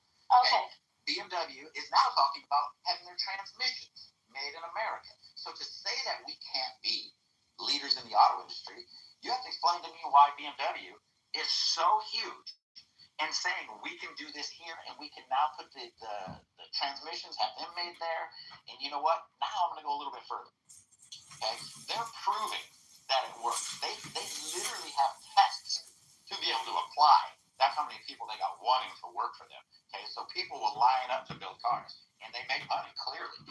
But we want to talk about tariffs. What are tariffs? We heard the Supreme Court say they're taxes. Yeah. Right? And in math class, we're terrible. America's terrible at math. But if I put a 1, an equal sign, and a 1, I can interchange those, right? I can't put a 1 and a 2, but I can put 1 equals 1. And if taxes are tariffs, or if tariffs are taxes, then guess what? Taxes are tariffs. And we're okay tariffing a country in our own country to produce. We'll tariff our own country. Where does the taxes and the tariffs, who pays those? Oh, us as the consumer. It's a cost of building the products, right? So we're okay tariffing an American company, building in America, but we don't want to, we're going to take Apple, for instance. We will go ahead and let Apple leave because the taxes get too high. And they had a profit of $252 billion, of which zero was taxed. Now, they did a study on Greenville, South Carolina. If every person there spent $20 a week at a local mom and pop shop, okay, what is it, 60,000 people, Greenville, something like that, but they spend $20 a week at a mom and pop shop, a little cafe, the local hardware stores. They determined that it would bring an extra $300 million into the local economy because of the way it recirculates. That's just the people spending $20 a week. What do you think $252 billion recirculating in the U.S. economy? What would that equate to? So we let them. It's not the same. It is the same. No, it isn't the same. Tariffs are a blanket. It's a blanket on a product. Now, taxation, the taxation of a corporation, when they do and build the facility, it's a different taxation of sales, generation of sales. It's not tariffs. When they sell the product. Yeah, but when they sell the products, the sales of products of what's sold at Apple, they're sold. We're going to sell a hairdryer. Yeah, when you're selling that, that's sold. That's sales tax. That sales tax within a region. So a state will have a sales tax. A city will have a sales tax. Every time I buy an Apple phone, it has a sales tax. If the Fed raises the taxes, who the fuck pays it? Do you think Dave, you're seeing it differently. The feds will raise. No, I'm saying it very clearly. No, actually, you're seeing the taxes differently. Okay, hold on. No, because tariffs and taxes, there are taxes on people, but they're applied in different ways. The importer pays the taxes on goods that come in, and that importer passes its cost onto the citizens, and that can be anywhere in the states. Right? Anywhere. Whereas sales, when you're talking about Apple producing $200 billion worth of and not paying taxes, profit. Yes, because they incorporated themselves. First of all, they're incorporated, I think, in Delaware. But when they do their sales structure of what was going inside and how they structure it, they probably got a sales entity in the EU, which captures most of their international sales. Where you missed is you didn't listen to everything I said. Their overseas profit was $252 billion. That's the point. Yeah. Okay. And that's the difference. Every country, every company. Simple back and forth. You never let me even finish. So this will be a simple back and forth. So I'm okay doing that with you. $252 billion. Let's just say that American companies, they don't pay a fair share. What's their fair share? Do you know what they pay? What would Apple pay on taxes? What would their tax share burden be on $252 billion in profits? You're still missing the point because No, tariffs. Because they're going to have an incorporation outside. They're doing it on purpose. No, I'm not doing it on purpose because I don't think you're seeing. No, taxes and tariffs are two different. They're still taxes, but they're not applied the same way. The Supreme Court said they are. They didn't say they're applied the same way. I said taxes are tariffs, but they roll down to the consumer. Taxes of a company. Taxes on the company is taxes on the company. Yeah. Tariffs are taxes on the citizens and the consumers of that company. Of that country. Big difference. And Apple is incorporated in California, so there's a lot of misinformation going on. Yes, but they're incorporated. You can have an incorporation, but their legal entity, I believe, has the Delaware courts because of the tax structure in the United States. You can break it down. A lot of companies in Silicon Valley. I don't think that's true. Okay. Our taxes cost of doing business. Bottom line. Yes. Thank you. That's my point. And when I have a business and I look at that, I look at my profits and I said, shit, I got to pay more taxes. Guess what I do to my prices? All my buildings, every single one of them goes up. Why? I'm not eating it. Maybe not. That depends on market forces. Can you raise your price and still sell your product? Everybody. The point to her long rambling thing that she completely failed on is the fact that the tariffs have brought in $5 trillion in jobs and infrastructure, manufacturing, $500 billion. Where? Give me your evidence. Give me your evidence. Give me your evidence. Don't interrupt me. Let me I'm just asking for the evidence. You're spilling facts. You have impulse control. Well, yeah, maybe I do. But I just need, when you're spilling stuff, give me facts. Hold on. Do you know that we literally have Do you understand how to let somebody finish talking? We literally had nations. I'm sorry.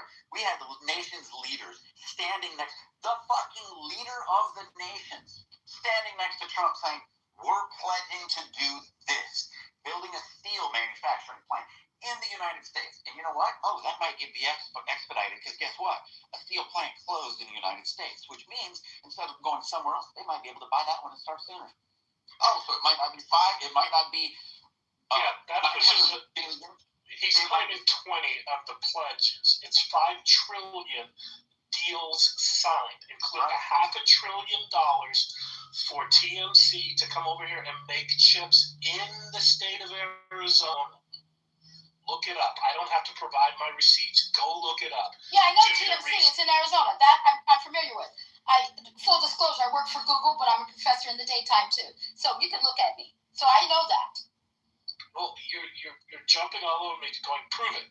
I'm telling you the facts. $5 trillion in deals came out of Trump floating these tariffs and causing American jobs to be created.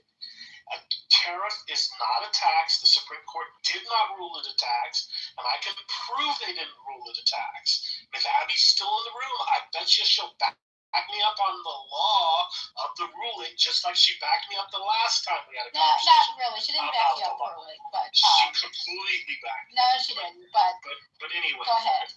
They didn't rule that a tax is a tariff. The tariff is not directly a tax to the American citizen in every I said to the consumers. Case. It's not. If the market forces can get the raised price, they're going to raise the price and pass it on. If they can't, they won't.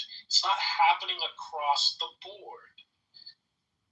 And right now, with the economy struggling, because it's struggling more than people believe it is, and it has been for years now.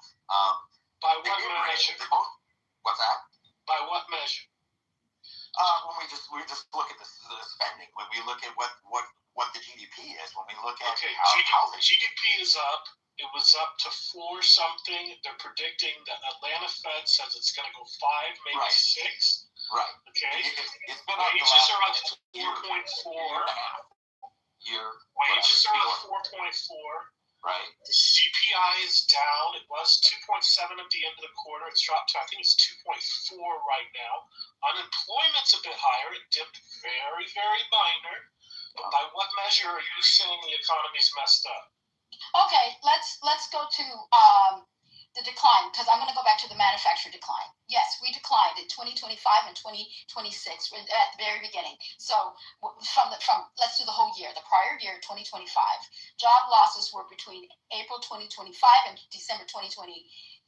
All the way that time, we lost about 72,000 to 108,000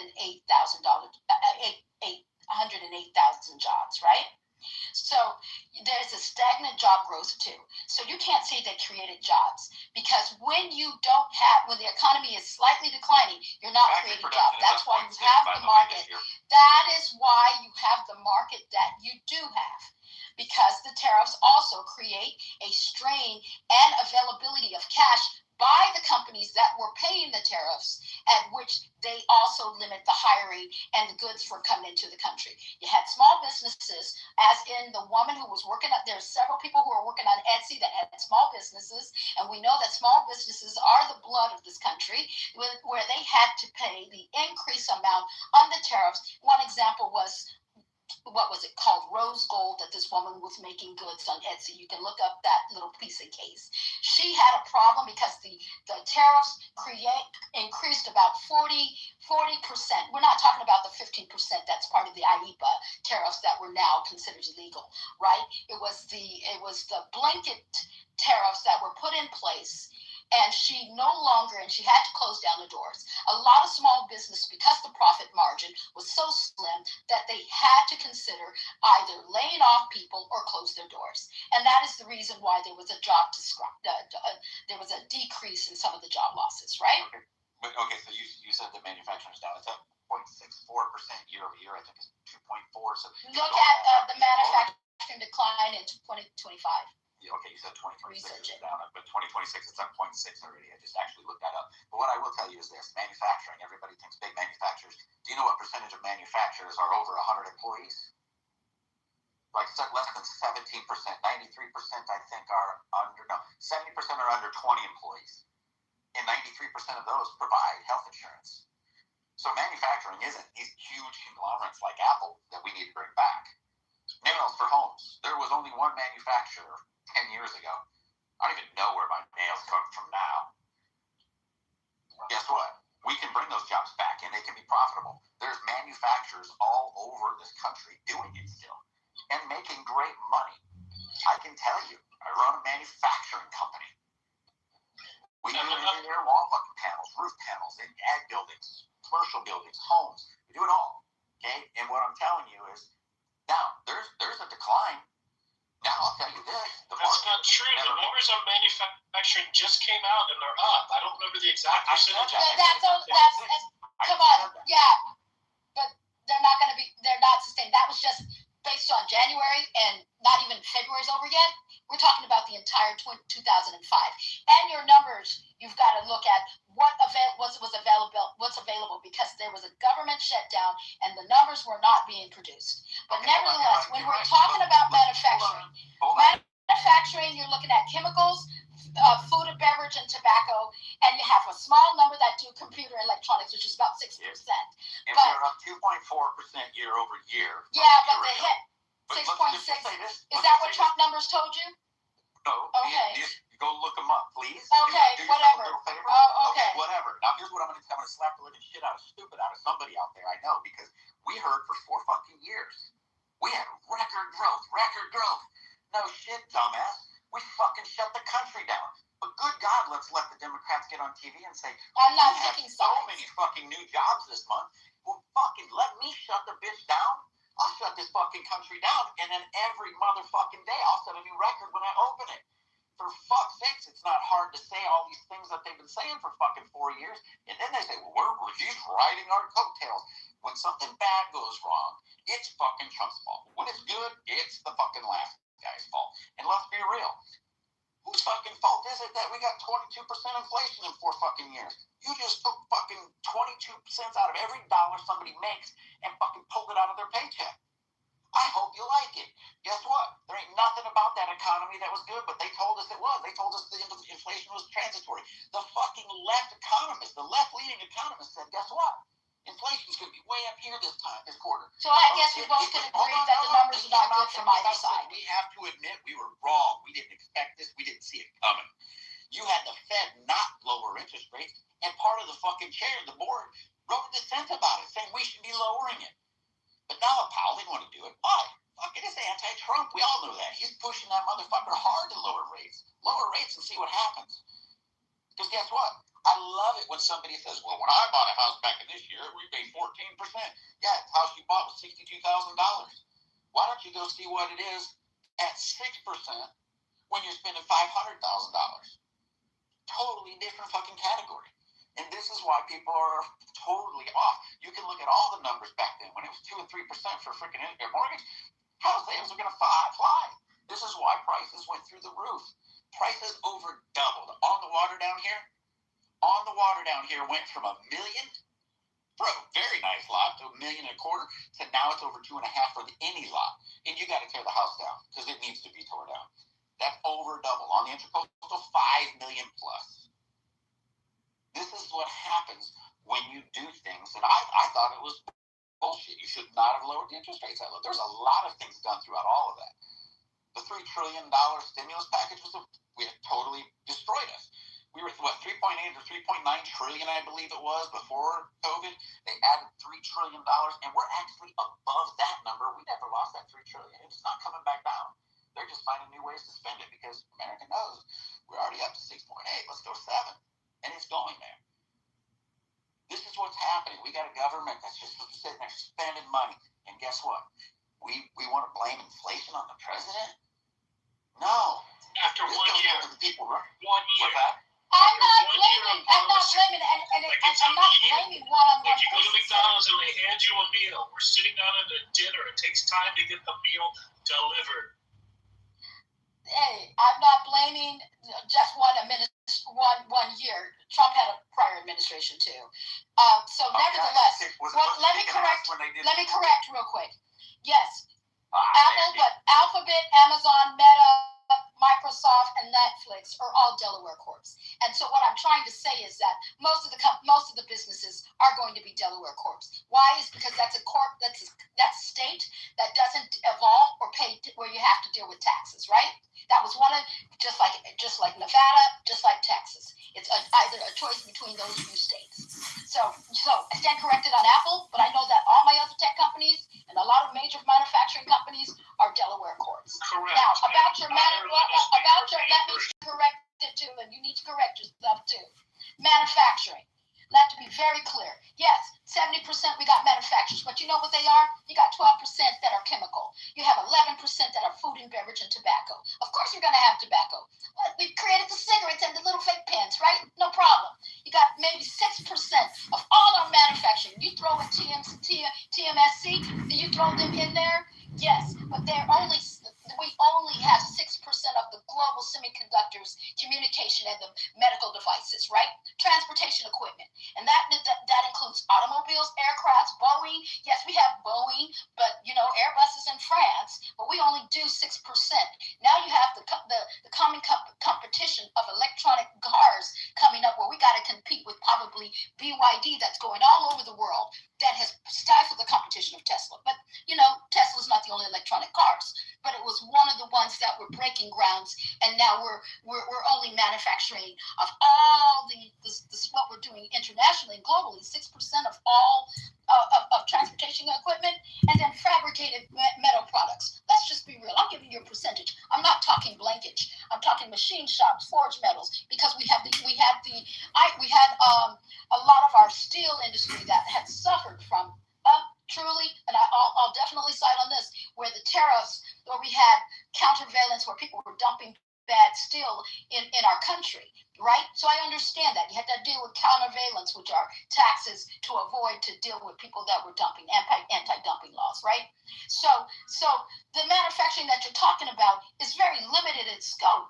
When you're looking at chemical, food and beverage, computers, 6%, cars, 6%, fabricated metals, 6%. That's still not enough. But the reason why there's a trade imbalance and a deficit is because the U.S. is mostly consumers, and we don't manufacture and buy. And you're making the point for why Trump's tariffs are good. No, actually they're not good. We're not good. Because if we're consumers, if the majority of our country is consumers, then how do we bring more of it back? No, you're not going to make it more back because nobody wants to pay. Ever tried to since NAFTA? It is the one tool that one president since NAFTA has tried to do. Everything you just said is the case for why we should try the tariffs and see if they work. No, nobody wants to pay $4,000 for a cell phone. To see if we can equal the trade balance. No. You're going back to mercantilism. Do you know what mercantilism is? We're going back to mercantilism. Do you know what that is? I know America's number 4 in steel production, and you made it sound like we weren't building anything, but it's 53. I said fabricated metals. I said, yeah, that's 4%. Okay, so what's your solution? Sorry, You're What I'm anti-tariff. saying is, What's your solution? What's your I don't think solution? tariffs is the solution. Then I what's your don't think solution? tariffs is the solution. What's your solution? Yeah, If you don't have a solution, sit down and shut up and Yeah, I do have a solution. What is it? I believe in free trade agreements where there's a balanced trade where we agree to import a certain amount of trade and a balance of having our farmers and other people exchange whatever trade that they have in return. And that's what We the have a tariffs are limit doing. on our That's the import. You leverage. didn't let me finish. I thought you said I have to shut up. I'm not shutting up yet. You got it? Because I had a solution. All right then. So, the free trade agreement, where you have an agreement of what certain industries, depending on what our needs are based on the country, that we have a free trade agreement to go in and out. A blanket tariffs on country that I dislike just because I don't like your policy, which we call economic statecraft, right? You're using policies and money to get the things you need is not the solution. You've got to look at the needs of your citizens and the industry. A blanket tariff only hurts our citizens. And how do you get them to agree if you don't have leverage over them? We're the world's leverage, largest you can consuming make a market. deal. Yes, No, we're then you don't do a free trade agreement. How That was come just the a president fact. has been able to do it? And why do you want to just take don't away make a free trade. leverage? I Why think do you want to take everything's away possible. leverage? Yeah, Don't you but want to everything's possible. negotiate the best deal possible with the most amount of leverage you have to get No. the best deal possible for your citizens? No, If you want to because take away that leverage, because another country will do a tariff against you, and then that means our farmers can't get their shit into their country. No. Go ahead. I don't know what you want me to say. No, I thought I heard You someone want- speaking. You want to take away the leverage. It should be targeted. You're right on some level, but you want to take away the best leverage that we possibly have, and you want to cite the things we have to suffer. I, for one, will pay the extra $1,200. I'll pay $12,000 extra per year to pay for the tariffs that it causes the consumers to pay more if it fixes the problem. And if you're not willing to, then fuck you. You're not a good American citizen because You don't tell me what I'm sorry. When did your family come here? When did your family come here? Don't tell me what I'm a good American or not. No. Because my family's been here since the 1830s. I'm sorry, my family's been here since the 1830s. So I'm a good American. I'm a good American. I'm a good American. I've got 5 generations that died for wars on this country. So no, I'm a good American. I just don't believe that slapping people. And you're not willing to pay your share. Oh, baby, I paid my share. I question how I paid almost $100,000 in taxes last year. What about you? Okay. I paid $100,000 in taxes last year. What about you? I'm glad you paid $100,000 Yes, well, I paid my last year. share. I paid my Okay. share. And I've got 4 generations of people that fought in the Civil War. But you won't pay an extra $1,200 in consumer goods going No, up. all American do. So you'll pay $100,000 in taxes, probably because you don't know how to not pay taxes. No, I know not how to pay taxes too. I have property that I But the own. point is, No, I write off my you stuff, won't but pay $1,200 to try and fix the problems relatively, that you I pay. outlined. That's pretty decent. Your whole argument was that our manufacturing is not good, and we I need to said our fix that. manufacturing, And you if can't. I said we can't $1,200 is bring. too much for you when you're willing to pay $100,000 No, a see, year you're in not even taxes, listening. but You you only won't listen to pay half the comment. $1,200 in taxes? No, It's what I illogical. said is you misunderstood. I said we can't manufacture everything in this country. That is impossible. We are not at the level, or we're good to do everything in this country. That is a fact. And now, if you want to live in your little la-la land to think America can do everything, then you go ahead about your I never isolation said that, world. and that Well, doesn't no, but you said doesn't America, distract we from did the fact we that did you listen 75. all the Somebody said things we about have about. manufacturing. We're only doing No, this and that. you misunderstood though. No. We cannot do everything in It's this about country. choosing what manufacturing we can do and do what we should do. And if $1,200 a year is it's too much for you to pay when you pay $100,000 a year in taxes, but $1,200, let me cry over it, when the tariffs are the leverage that you're taking away. No, but I don't from agree, getting because the right I'm not speaking for manufacturing myself. I'm back to speaking this for the country, average which is American. already The happening average by American $1 can't afford trillion to pay $12,000 $12,000 a year, sir. I'm sorry, the average American can't pay the $12,000 and a year. microchips coming back in all the areas we do want, because nobody's suggesting that all manufacturing should be done, just the important things. But Miss $100,000 in taxes doesn't want to pay $1,200. But see, it's not about me. See, that's the point. When you have compassion and empathy, you understand the rest of the people in this country can't pay $12,000 like you can, right? Because you think just because you can, everybody should do it. No, that's not the point. What is best for our citizens is that they should have the freedom of choice and buy what is best for them and their household. And I don't think it's fair or efficient for our American citizens to have to pay an extra 40% to 110%, which was on some of the products, on their goods that are going into their households. That is a fact. Can I ask you a question? All right. So is the person who has less money going to consume more than the person who has more money? No.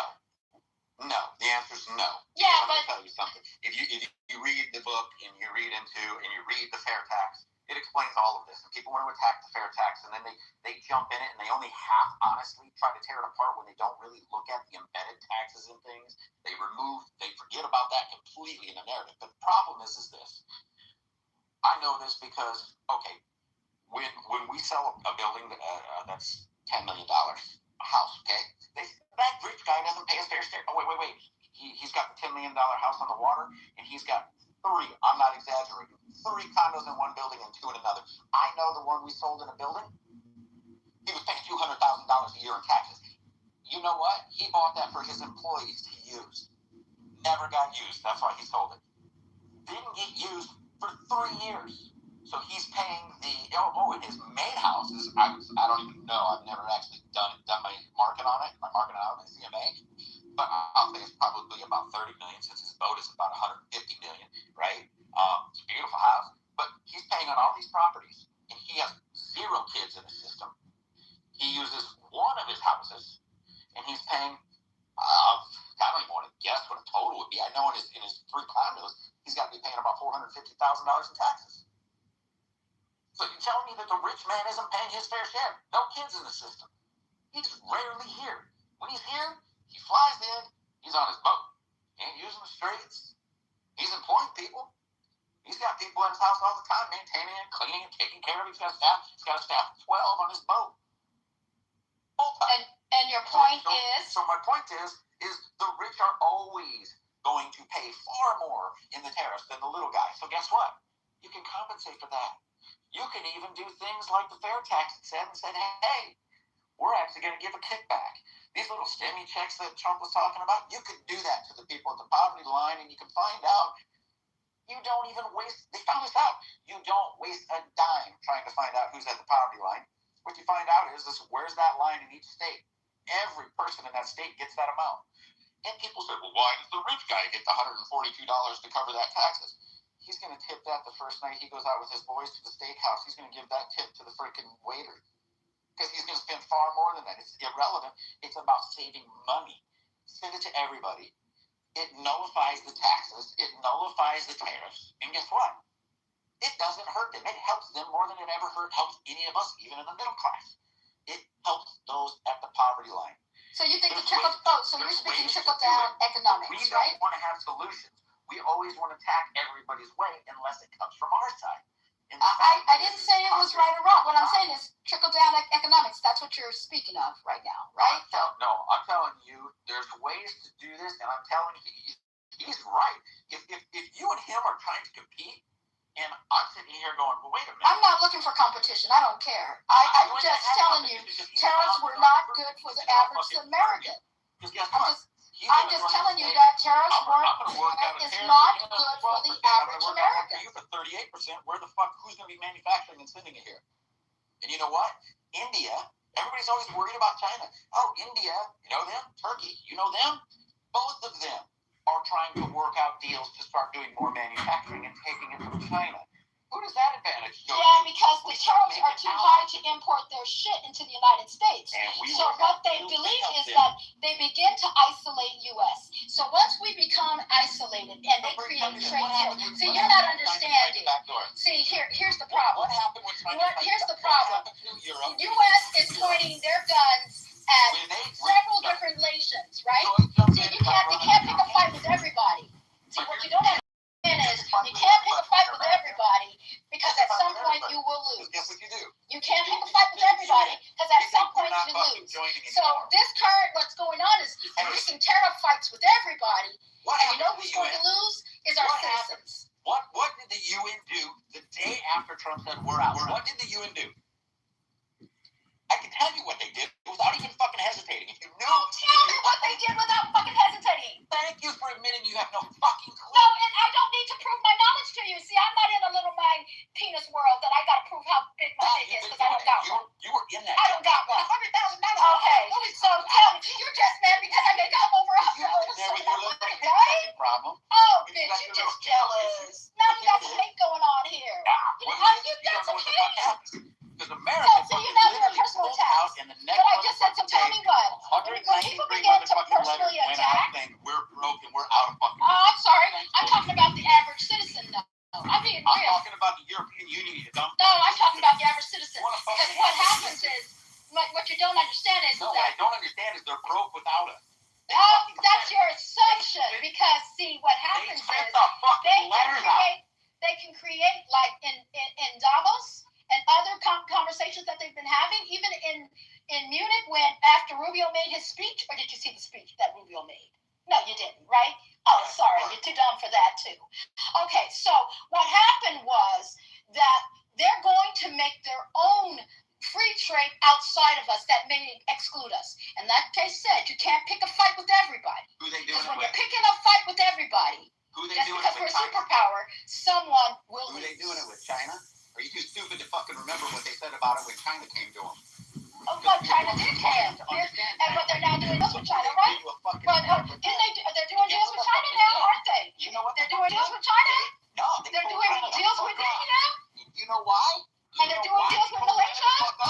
They're doing deals with everybody's doing deals now. And Trump is pissed off. And Trump is pissed off, and he's now telling them they better buy from us. They better buy.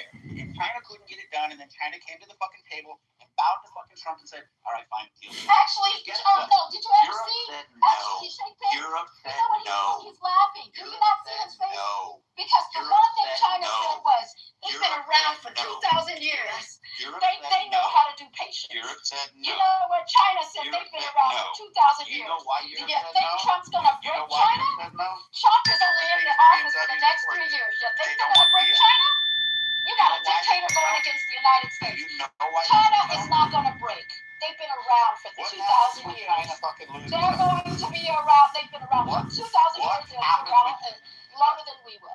So we need to learn how to play nice in the play yard. You know what's happening to their economy? Well, we still need to play nice in the play You don't yard. know what the fuck you're talking about. I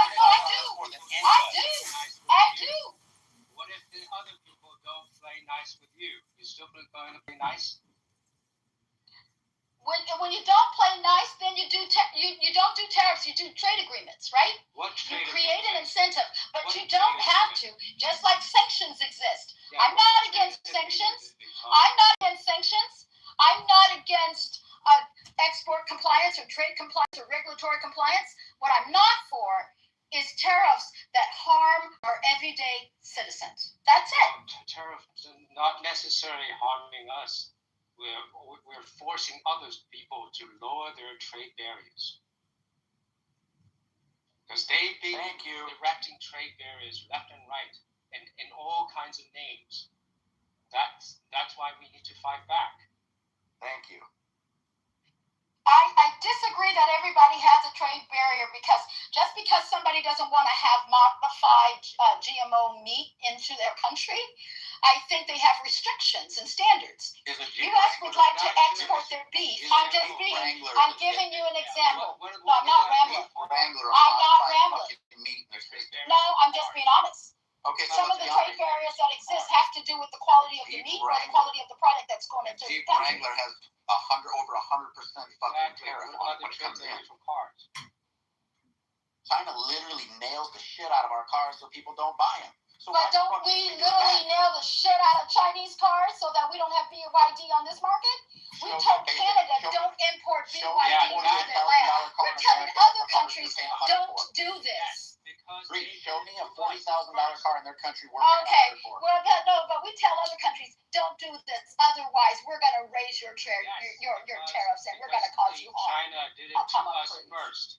Yes, they did. They Oh, freaking raised the tariffs on the Jeep Wrangler was the one that I used to specifically look up, and it was right around like $48,000 at the time I did the research, and they were paying over $100,000 if they wanted to buy one there because China wants them buying their stuff. So literally over twice the value. So yes, should we tariff? Yes.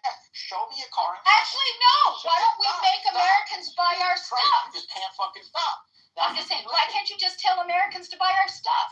So Well, listen, Can't you just mandate Americans to buy our stuff? How do you do that? is Hey, that capitalism? you guys are big. That's Hey! because the left wants socialism. That's No, all. no, I'm just saying. No, actually, you it's want. right that Who's the I'm threat not. to It's not right or wrong. I'm just letting you know that certain countries or certain administrations right now are buying into certain companies and telling them that they need to now operate in a certain principle. Okay. I think the TikTok deal. We're not a free market anymore. We're not TikTok. Bribery, whatever. Oh, come on. No, I don't know how you say it, so I'm just fucking saying it because I've heard you say it. But here's the deal. No, I don't need you to know. But I don't want to fucking know it. I don't give a fuck. You're fucking 2 cents to me. Fucking shit you out tomorrow. I don't care. I don't care. now who doing fucking talks to personal you. The attacks. fact is, Personal attacks are a sign of insecurity. there's no insecurity. It's your fucking attitude. See, It's there fucking you insecurity. go. You're fucking. You gotta control yourself.